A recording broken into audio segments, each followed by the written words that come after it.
अहमद को मंच पर आमंत्रित करता हूं और था उनके बाद शाह जमाल तैयार नहीं। अस्सलामु अलैकुम व रहमतुल्लाहि व बरकातुहू। अल्हम्दुलिल्लाहि रब्बिल आलमीन व ला आक़िबतु लिल मुत्तक़ीन वस्सलातु वस्सलाम अला रसूलिहि मुहम्मद व अला आलिहि व अस्हाबिहि अजमईन। अम्मा बाद फ़अऊज़ु बिल्लाहि मिनश शैतानिर रजीम। बिस्मिल्लाहिर रहमानिर रहीम। या अय्युहल्लज़ीना आमनू कू अनफुसकुम व अहलीकुम नारा वक़ूदुहा अन्नास वल हिजारा वक़ाल अन्नबिय्यु सल्लल्लाहु अलैहि वसल्लम तलबुल इल्मि फरीदतुन अला कुल्लि मुस्लिम। रवाहु इब्न माजा। आदरणीय सभापति महोदय, माननीय शिक्षकगण, अतिथिगण एवं मेरे प्रिय सज्जनों, आज के इस वार्षिक अधिवेशन में मैं जिस विषय पर भाषण देना चाहता हूँ वो है बालक और बालिकाओं की पालन पोषण इस्लाम के माध्यम से। प्रिय सज्जनों, अल्लाह रब्बुल आलमीन का आदेश है, या अय्युहल्लज़ीना आमनू कू अनफुसकुम व अहलीकुम नारा वक़ूदुहा अन्नास वल हिजारा। ऐ ईमान वालों, स्वयं की तथा अपने संतान की रक्षा नरक की अग्नि से करो। प्रिय सज्जनों, हम अपनी संतान की रक्षा इस प्रकार से कर सकते हैं कि हम उन्हें नबी करीम सल्लल्लाहु अलैहि वसल्लम की उच्च चरित्र तथा सल्फ़े उम्मत की ईमान बढ़ाने वाली घटनाओं से अवगत कराएं। इसी प्रकार कलमे तौहीद ला इलाहा इल्लल्लाह का ज्ञान दें। इसी प्रकार कलमे तौहीद का अर्थ और भाव अपने बालक और बालिकाओं को समझाएं। कलमे तौहीद ला इलाहा इल्लल्लाह का सिद्धांत ये है कि नबी करीम सल्लल्लाहु अलैहि वसल्लम को सर्वश्रेष्ठ आदर्श मानकर जीवन जिया जाए। अल्लाह रब्बुल आलमीन का आदेश है, वमा आताकुमुर रसूलु फखुदूहु वमा नहाकुम अन्हु फंतहू।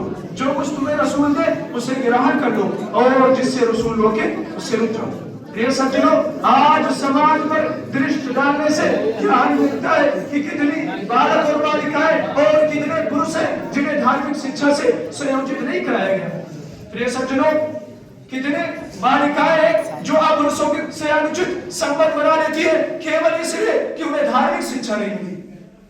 इसी प्रकार समाज में जीवन के लिए जिस प्रकार भोजन में नमक अनिवार्य है, आवश्यक है, उसी प्रकार जीवन के लिए कलमे तौहीद ला इलाहा इल्लल्लाह का अर्थ और भाव समझना आवश्यक है।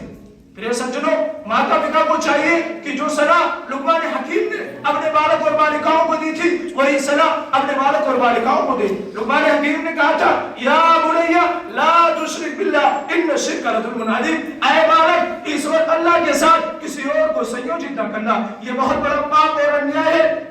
माता पिता को चाहिए कि अपने बालक और बालिकाओं को ज्ञान दे कि संसार का केवल मालिक एक अल्लाह है, उसके साथ किसी और को संयोजित करना ये बहुत बड़ा पाप और अन्याय है। इसी प्रकार जो दूसरी सलाह लुक़मान हकीम ने दी थी वही सलाह दे, या बुनैया अक़िमिस सलाह वअमुर बिल मारूफ वन्हा अनिल मुनकर वस्बिर अला मा असाबक। ऐ बालक, नमाज पढ़ो, सीधे मार्ग पर चलो और घटनाओं के वक्त घर रखो। इसी प्रकार यही महापुरुषों का सीधा मार्ग है। माता पिता को चाहिए कि वे अपने बालक और बालिकाओं को सबसे पहले नमाज का आदेश दें। रसूल का आदेश है, मुरू औलादकुम बिस्सलाह। अपने बालकों को, अपने बालिकाओं को जब वे 7 वर्ष के हो जाए तो नमाज का आदेश दो और जब वे 10 वर्ष के हो जाए तो अनुशासन में लाओ। प्रिय सज्जनों, आज इस्लाम धर्म में माता पिता को प्राथमिक विद्यालय कहा गया है, तो उनका कर्तव्य ये नहीं कि वे अपने बालक और बालिकाओं को सिर्फ भोजन और वस्त्र दें, बल्कि परंतु उनका कर्तव्य यह है कि वे अपने बालक और बालिकाओं को धार्मिक शिक्षा से संयोजित कराएं। प्रिय सज्जनों, जो व्यक्ति ऐसा नहीं करता है वे अपने बालक और बालिकाओं की हत्या करता है। इसीलिए माता पिता को चाहिए कि वे नमाज का आदेश दें। शब्द कलमे तौहीद ला इलाहा इल्लल्लाह का अर्थ और भाव समझाएं। इसी प्रकार बड़ों का सम्मान और छोटों का आदर का ज्ञान दे। अगर कोई व्यक्ति या माता पिता ऐसा करते हैं तो वे अपने बालक और बालिकाओं की इस्लाम के माध्यम से पालन पोषण करते हैं। आखिर में, अंतिम में अल्लाह रब्बुल आलमीन से प्रार्थना है, ऐ अल्लाह, तू तमाम माता पिता को शक्ति प्रदान कर कि सभी माता पिता अपने बालक और बालिकाओं की पालन पोषण इस्लाम के माध्यम से कर सके। आमीन। वाखिर दावाना अनिल हम्दुलिल्लाहि रब्बिल आलमीन। अस्सलामु अलैकुम व रहमतुल्लाहि व बरकातुहू।